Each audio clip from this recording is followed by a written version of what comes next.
Deuxième épisode de votre feuilleton ce soir en immersion avec la gendarmerie de Meuse. Ce mardi, rencontre avec Brenda, aujourd'hui adjudant-chef et en poste depuis 23 ans. Elle a cette particularité de venir du bout du monde puisqu'elle est polynésienne. Et vous allez le voir, son quotidien ne se résume pas qu'à son uniforme. Bruno Demange avec Frédéric Madier.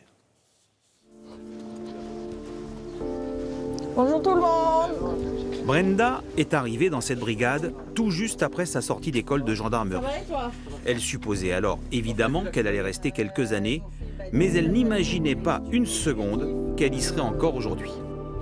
Je ne pensais pas rencontrer mon mari qui habite sur la commune voisine et que j'ai rencontré en 2004.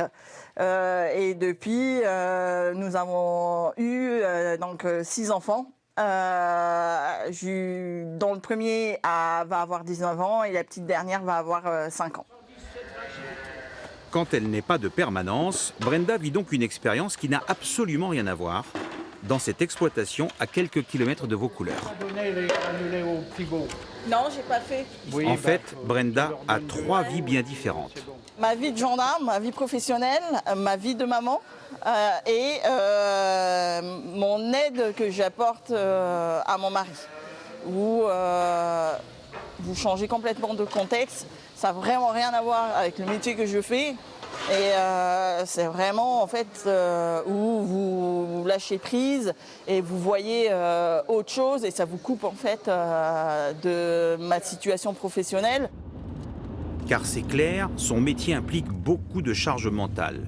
Et certaines affaires ont été très intenses, une en particulier. Oui, c'est pour t'annoncer un départ en service en prévention de proximité. Effectif 4 personnels sur la commune de Ménil-la-Horgne. À Ménil-la-Horgne, justement, le 25 juillet 2014, un terrible accident se déroulait à 7h50 entre un poids lourd et une voiture. Nous étions en direct ce jour-là.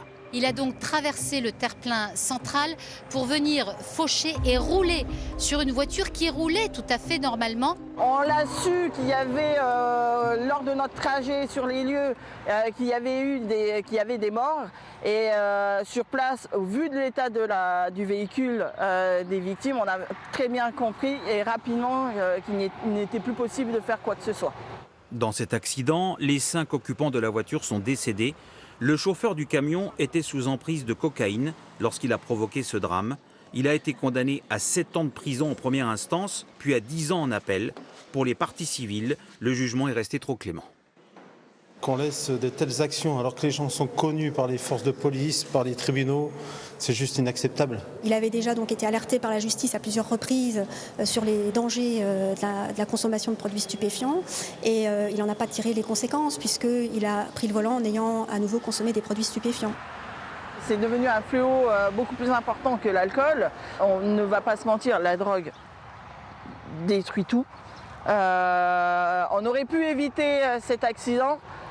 Sauf que c'est passé entre les mailles du filet et qui a fait qu'il y a eu 5 morts ce jour-là.